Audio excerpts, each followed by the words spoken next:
جناب جعفر طیار ابن ابو طالب علیہ السلام سیدھا افریقہ چلے گئے.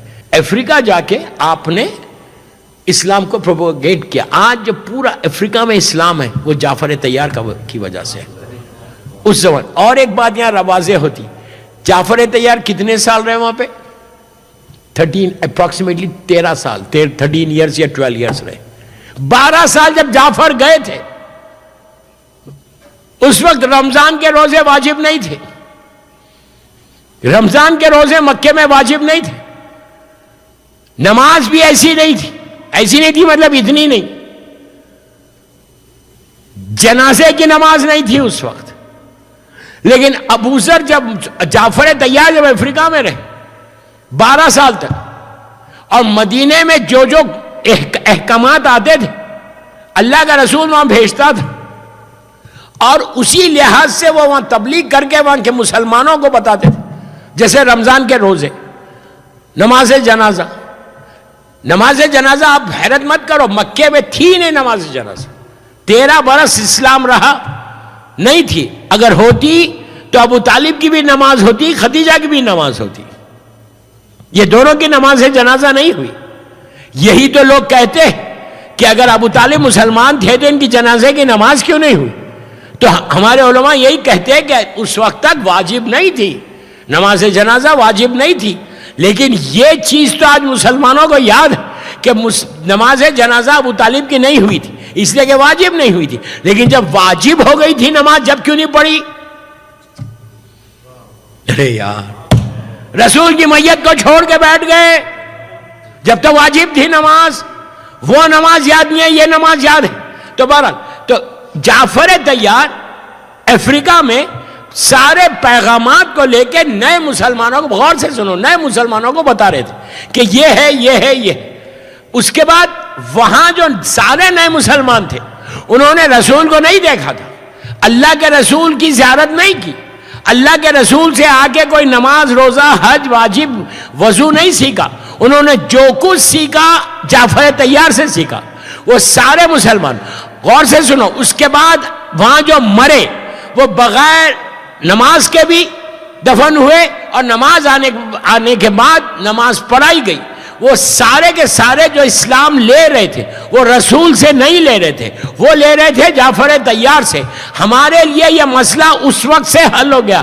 آج جو تقلید ہم کرتے ہیں اپنے مرجع کی, یہ بہترین اس کا جواب ہے کہ اس زمانے کے مسلمان جو جعفر طیار کے ساتھ اسلام کو قبول کیا, ان سے جب پوچھا جائے گا روز محشر کہ تم نے یہ وضو ایسے کیوں کیا, ایسے کیوں نہیں کیا, نماز ایسے کیوں پڑھی اور ایسے کیوں پڑھی, روزہ اتنی جلدی کیوں نہیں کھولا, بعد میں کھولا, وہ ساری چیزیں یہی بولیں گے کہ ہم جعفر طیار سے اسلام لیا, جو جعفر بتائے اس پہ ہم نے عمل کیا. جیسے آج ہم یہ بولتے کہ ہم جس کی بھی تقلید میں ہو, آغا شیستانی ہو یا کسی رہبر کی, تو ہم یہی تو بولتے کہ ہمارے سارے مسئلوں کو جو حل کر رہا وہ ہمارا مرجع حل کر رہا.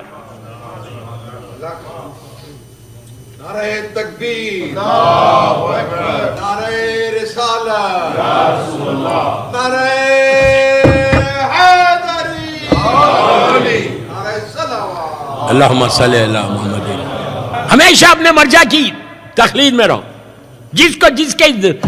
تم جس کی تقلید میں رہنا چاہتے رہو, لیکن رہو اس طرح مت پھرو بغیر تقلید. مرجع کو برا مت بولو, کبھی نہیں بولنا. وہ اتنی موٹی موٹی کتابیں پڑھ کے 70-80 سال ڈیووٹ کر کے آج وہ اسٹیج پہ پہنچے. ہم تو کچھ بھی نہیں پڑھے نا. تو بہرحال میری ٹاپک تقلید نہیں ہے, اس لیے کہ آپ لوگوں کا موڈ ہی نہیں ہے تقلید, تو میں کیسا کیا پڑھوں. اتنے خاموش بیٹھے ہوئے کہ جیسا کوئی بڑی بات کر دی. ارے بابا شکر کرو کوئی تو بولا. ہاں تقلید تو سن. بہرحال میں تقلید میری ٹاپک نہیں ہے. تو جعفر طیار کے ساتھ اللہ کے رسول نے 5 سال کا اسلام تھا, افریقہ بھیج دیا. خطرناک حالات ہو گئے تھے, لوگ مر رہے تھے, وہاں بھیج دیا. اب 5 سال کے بعد 8 سال اور رہے. جب اسلام 5 سال کا تھا اسی سال اللہ کے رسول کی معراج ہوئی. آپ معراج پر گئے اور واپس آئے نور شہزادیہ کونین کو لے کے. شہزادی کے نور کو لے کر آئے اور حکم ولایت کو لے کر آئے. آنے کے بعد جب اسلام 5 سال کا تھا تو اس وقت مکے میں مادر حسنین کی ولادت ہوتی ہے. جب ولادت ہوئی، ولادت کے بعد سارے کافر اور مشرکین ہنگامہ مچانے لگے کہ رسول کی نسل ختم ہوگی، رسول کی نسل ختم ہوگی، اور لڑکی پیدا ہوئی، لڑکی پیدا ہوئی. جب یہ بات اللہ کے رسول کو معلوم ہوئی اور بی بی خدیجۃ الکبریٰ کو، اللہ کے رسول کو ہرٹ ہوا، تکلیف ہوئی دل کو. آپ خود سوچو، اللہ کے حبیب کو تکلیف ہو جائے اور اللہ خاموش بیٹھ جائے. حبیب تھے. اللہ نے کیا کیا؟ پورا سورہ کوثر بھیج دیا. ابھی آپ نے علی عباس بھائی سے وہ شعر سنا جا رہا ہے ابو طالب کے ساتھ. پورا سورہ کوثر بھیجا. میں اس کی ڈیٹیل میں نہیں جا رہا. سورہ کوثر کیا ہے؟ اللہ کیا کہہ رہا ہے؟ انا اعطیناک الکوثر، میرے حبیب ہم نے آپ کو کوثر عطا کیا. یہ وہ کوثر نہیں ہے، حوض کوثر نہیں ہے. کوثر کے معنی کثیر اولاد کا ہونا، کثیر اولاد کا ہونا. اور یہی کہنا کہ میرے حبیب ہم نے تم کو کوثر دیا، اب تک تم نہیں وہ ہوئے. اب میں آپ سے پوچھتا، لانگ آئیلینڈ میں آپ ماشاءاللہ زمانے سے انڈیا پاکستان کے، یہ بولو پوری زندگی میں کوئی آ کے بولا آپ کو کہ میں ابو جہل کا بیٹا ہوں؟ ارے یار بولو، اتنے خاموش کیوں؟ آپ کو معلوم نہیں بعد میں نظر بھی ہے. سمجھ آیا؟ بھوک لگ رہی، بس 15 منٹ ہے میری مدد سے. کوئی ملا آپ کو جس نے کہا میں ابو جہل کا بیٹا ہوں، ابو لہب کا بیٹا ہوں، ابو سفیان کا بیٹا ہوں، ولید کا بیٹا ہوں؟ یہ سارے وہ ظالمین مکے کے سردار جنہوں نے اللہ کے رسول کو مکے میں 5 سال کا اسلام ہے شہزادی کی ولادت کے وقت آگے کہا تھا کہ تمہاری نسل تو ابتر ہو گئی. سرکار کو رنج ہوا، اللہ نے سورہ کوثر بھیج دیا. اتنا ریکمینڈڈ سورہ ہے. اولاد اگر کسی کو نہیں ہو رہی، 10 سال ہو جائے، 12 سال ہو جائے، ڈاکٹرز کہتے ہیں کہ اس کو بچہ نہیں ہوگا، سورہ کوثر کی تلاوت کرے. وہ سورہ کوثر پڑھے 21 مرتبہ. عشاء کی نماز کے بعد سورہ کوثر پڑھے. اس دیکھو اللہ کیسے دیتا ہے، ہر ناممکن کو ممکن کرتا ہے. اللہم صلی اللہ. یہ سورہ میری مظلوم شہزادی سے منسوب ہے، یاد رکھو. مادر حسین کا سورہ ہے، مادر حسین کا سورہ. جو سورہ بی بی سے منسوب ہو جائے، مکی سورہ ہے، تو 21 مرتبہ پڑھو، 100 مرتبہ پڑھو، جتنے دفعہ. تو کوئی آگے بولتا ہے ابو جہل کا بیٹا ہے بھی تو نہیں بولتا. یہ مت سمجھو کہ نہیں ہے. زیارت عاشورہ گواہی. ارے میں کیا بول رہا آپ سے. زیارت عاشورہ میں قیامت تک لعنت ہے ان ظالموں پر. میں نام نہیں لے رہا. زیارت عاشورہ گواہی. اگر ہے بھی تو کوئی نہیں بول رہا. اس کے برعکس اولاد فاطمہ پوری دنیا میں پھیلی ہوئی ہے. صبح شام ان کے اوپر درود بھیجا جاتا ہے. صلوات پڑھیں بابا سے. اللہ نے ایسے کوثر عطا کیا. اتنی شہادتوں کے بعد بھی اولاد شہزادی کونین موجود ہے، اور آج اور قیامت تک باقی رہے گی انشاءاللہ. سورہ کوثر نازل ہوا، بیوی کی ولادت ہوئی. اب تو اور پہاڑ ٹوٹ گئے کہ بیٹی ہوئی، بیٹی ہوئی. اللہ کا رسول تبلیغ کرتے کرتے کرتے. اس وقت 2 شخصیتیں تھیں جو مکے میں رسول کے لیے شیلڈ بنے ہوئے تھے. ایسا یہ حال تھا کہ لٹرلی جب بلال نے اسلام کو قبول کیا، یہ ظالمین ظلم کیا کرتے تھے؟ اونٹ کے پیچھے باندھتے تھے پیروں کو اور کھینچتے تھے. مکے میں کوئی ٹار روڈ یا سیمنٹ روڈ نہیں تھی، نوکیلے پتھر تھے. اس طرح اسلام ایسا آیا ہے مکے میں، کھینچتے تھے. اس کے بعد پانی میں ڈال کے، پاؤں جس کو اس میں ڈالتے تھے اور اس کو نکلنے نہیں دیتے، سوئم کرنے نہیں دیتے، پانی میں ڈال دیتے اور ڈال کے اس کے سر کو نیچے کرتے. اتنا ظلم کیا. اور تازیانے ایسے مارتے تھے کہ تو نے اسلام قبول کیا، تو نے اسلام قبول کیا. ابو جہل ابو لہب یہ ظالمین اتنے بڑے ظالمین تھے کہ اللہ نے سورہ بھیج دیا تبت یدہ ابو لہب. مذاق ہے؟ اللہ کے رسول پہ جتنا ظلم کر سکتے تھے ان ظالموں نے کیا ہے مکے میں، شہر رسول کا.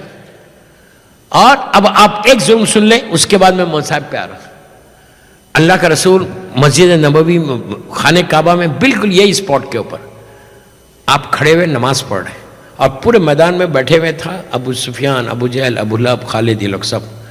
جیسے ہی دیکھا کہ سرکار نماز کے لیے کھڑے ہوئے، اس کا ایک غلام تھا ابو جہل کا یا ابو لہب، دو تاریخ میں دو جملے، ولید نام تھا اس کا. اس کو بلایا، وہیں پہ کعبے کے پاس ہی ایک اونٹ کو ذبح کیا گیا تھا. اونٹ کو، کیمل کو ذبح کر کے اس کے پیٹ کی جو گندگی تھی وہ پڑی ہوئی تھی. یہ ابو جہل، ابو لہب، یہ سارے ظالمین ایک گروپ میں بنا کے بیٹھے. کہا اوہ یتیم عبداللہ نماز پڑھ رہے. اپنے غلام سے کہا کہ اس گندگی کو اٹھاؤ، اور جیسی اللہ کا رسول نماز کی نیت باندھتا ہے کعبے کے سامنے یہ گندگی کو لے جا کے ان کے چہرے پہ مل دیا. سن لیا آپ نے، سن لیا آپ نے. کائنات کا مالک رسول کو معمولی پرسنالٹی تھی، زمین پہ ان سے زیادہ افضل ترین کوئی اللہ کی مخلوق نہیں تھی. ان کے صدقے میں اللہ نے اتنا سب پیدا کیا. یہ ظلم، یہ اسلام کو پہنچانے کے لیے تکلیفیں اٹھائی. اللہ کے رسول کی آنکھوں میں شبنم سے زیادہ پاکیزہ آنسو آ گئے. آپ نے سن لیا. نماز کمپلیٹ کی، سامنے خانہ کعبہ ہے، کعبے کے پاس نہیں گئے، آنکھوں میں آنسو ہے. پلٹے سیدھا جناب ابو طالب کے گھر آئے. یہاں بھی ایک مسئلہ ہمارا حل ہوا کہ جو بولتے نا واسطہ مت لو، رسول نے اللہ کو بولنا تھا. اللہ کا رسول کعبے کو نہیں گیا بلکہ ابو طالب کے گھر گیا. جا کے کہا، جیسے ابو طالب نے دیکھا کہ اللہ کے رسول کے چہرے پہ یہ ظالموں نے یہ کیا، کہا بیٹا کس نے کیا؟ کہا فلاں تھا فلاں تھا فلاں تھا فلاں تھا. آپ نے جناب حمزہ کو پکارا. جناب حمزہ کو لے کے اور خاندان اہل بیت کے جوانوں کو لے کے گھیر کے اللہ کے رسول کو گھر سے اترے، سیدھا کعبہ پہنچے. یہ سارے ظالمین بیٹھے، اور نیام سے تلوار کو نکال لیا، لے کے کھڑے ہو. کہا کس نے؟ کہا اس نے کیا. اپنے غلام سے کہا کہ میں یہیں کھڑا ہوا ہوں، یہ گندگی اٹھاؤ اور اس کے منہ پہ لگاؤ. پھر نیام سے تلوار نکال کے ابو جہل اور ابو لہب کے یہاں رکھا، ابو سفیان کے یہاں رکھا. ایسا سردار مکہ ہے. رکھ کے کہا سنو، اگر تم یہ سمجھ رہے کہ یتیم ہے، میں بول رہا یتیم عبداللہ سرکار کا نام لے کے کہا، اگر تم یہ سمجھ رہے کہ اس کا کوئی وارث نہیں ہے، میں اس کا کفیل ہوں. کفیل یہ میری پناہ میں ہے. آج کے بعد اگر کسی نے آنکھ بھی میرے بچے کی طرف اٹھائی، اس کی آنکھ توڑ دوں گا. دوستو جرت چاہیے. آج جو محمد رسول اللہ بول رہے، لا الہ الا اللہ بول رہے، یہ صدقہ ہے ابو طالب کی محنتوں کا. بڑے خوشنودی سرکار ابو طالب بلند تر صلوات. میں کیا بول رہا آپ سے؟ بہت آسانی سے میں آگے بڑھ گیا. 50 منٹ کی مجلس ہو گئی، میں ختم کر رہا ہوں مجلس. جو میں آپ کو بول رہا اسے کوشش کرو عمل کرنے کی. Follow the path, follow the path. اور لاکھوں سلام جناب ابو طالب کو، ابھی بھی ختیجہ کو. بس 2 مجلسیں رہ گئی، کل اور پرسوں. کل دن میں بھی 2 مجلسیں ہیں، ہمارے اسد عابدی صاحب کے پاس بھی ہے. اور کہیں ہاں زیکس کے پاس ہے. ضرور اٹینڈ کرو، امپورٹنٹ میسیجز دوں گا دونوں جگہ. اتنی خاموش کہ نیا کراؤڈ ہے.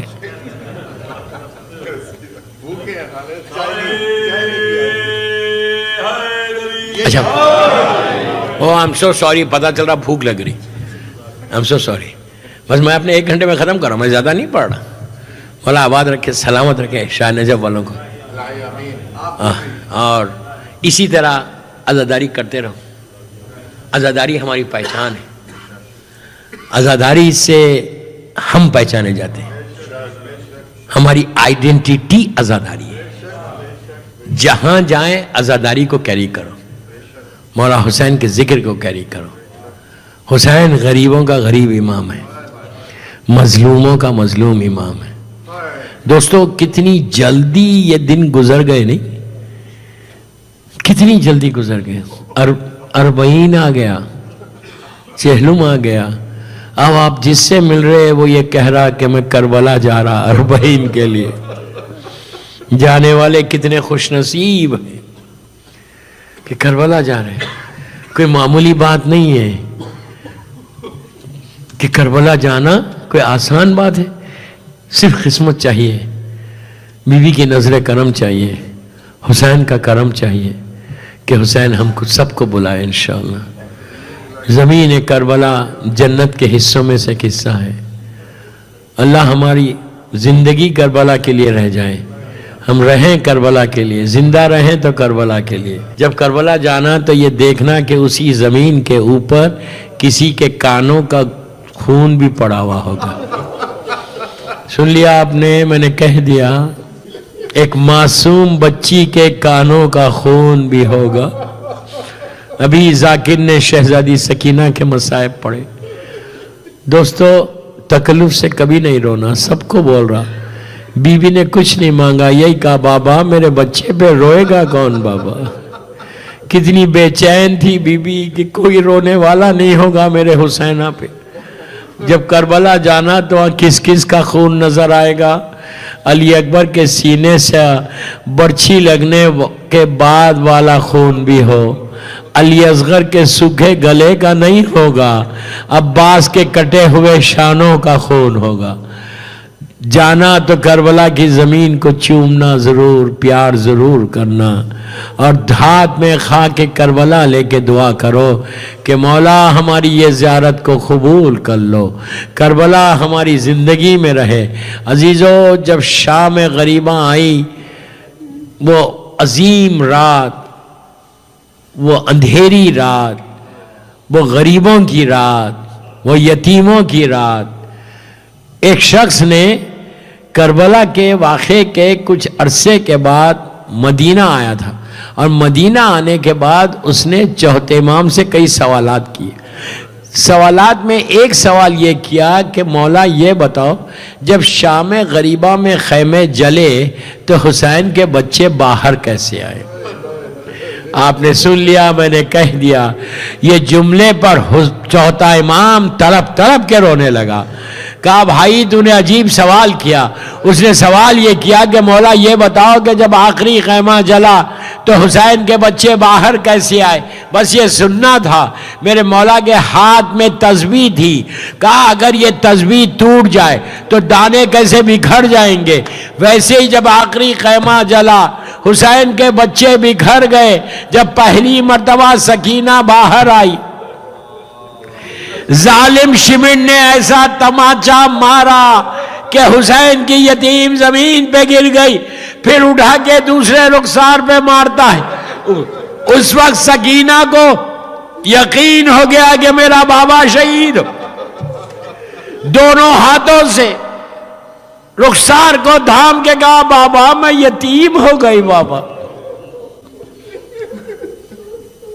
وہیں پہ بی بی کھڑی ہوئی تھی۔ ظالم شمر آگے بڑھا، آگے بڑھ کے شہزادی کے کانوں سے گوشوارے ایسے چھینے کہ ایک لمحے کے اندر بی بی کا پیراہن خون آلودہ ہو گیا۔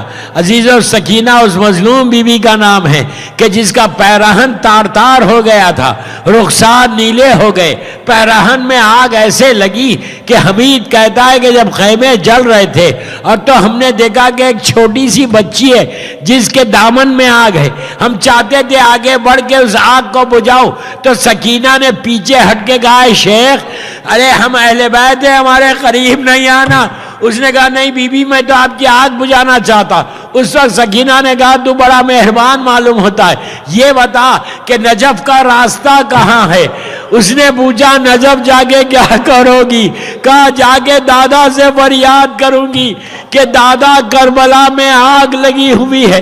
عزیزو ظالم شمن نے سکینہ کو اونٹ کی ننگی پشت پہ لٹا کر رسیوں سے باندھ دیا تھا۔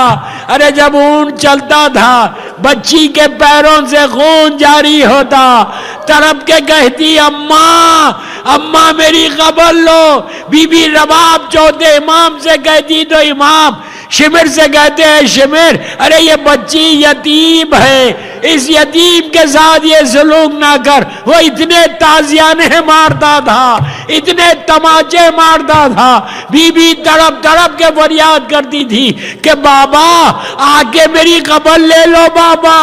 کہاں چلے گئے بابا مجھے چھوڑ کر؟ میں کیسے زندہ رہوں بغیر آپ کے؟ الہی سیدی پروردگار میری مظلوم شہزادی کا واسطہ ہماری یہ مختصر سی عبادت کو قبول فرما لے۔ سب مل کے آمین بولو۔ پروردگار ان آوازوں پہ تو اپنی رحمت کو نازل فرما، ہماری یہ مجلس میری مظلوم بی بی زہرا کی بارگاہ میں قبول ہو جائے، یہ ساری مجالس ہم سب کے لیے بخشش کا سہارا بن جائے، ہمارے گناہ کبیرہ صغیرہ کو معاف کر دے۔ اللہ تو جنت البقیع جنت المولا جناب حمزہ اور اہل بیت کی خبروں پہ سایہ کر کے روشن کر دے۔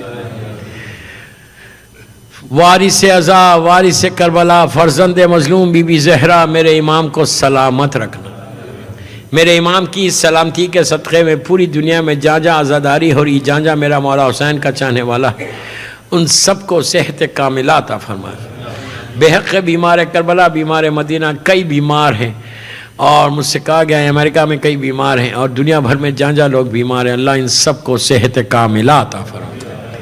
پروردگار دنیا بھر میں تو عزاداری کی حفاظت فرما، ہم میں سے ریاکاری غرور تکبر کو نکال دے، ہم کو تو اپنا عبد صالح بنا لے، ہماری عبادتوں کو قبول کر، کسی کا محتاج مت بنا سوائے تیرے اور محمد اور آل محمد کے۔ پروردگار جہاں جہاں عزاداری ہو رہی اس کی تو حفاظت فرما، وارث عزا کو سلامت رکھنا، میرے امام کے ظہور میں تعجیل فرما، ہم سب کو امام کے ناصروں میں شمار فرما، اور جتنے ہمارے مرحومین ہیں جیسے آج کے بانی مسجد، آج کے جو سپانسرز ہیں، ان کے سارے مرحومین کے لیے سورہ فاتحہ بسم اللہ۔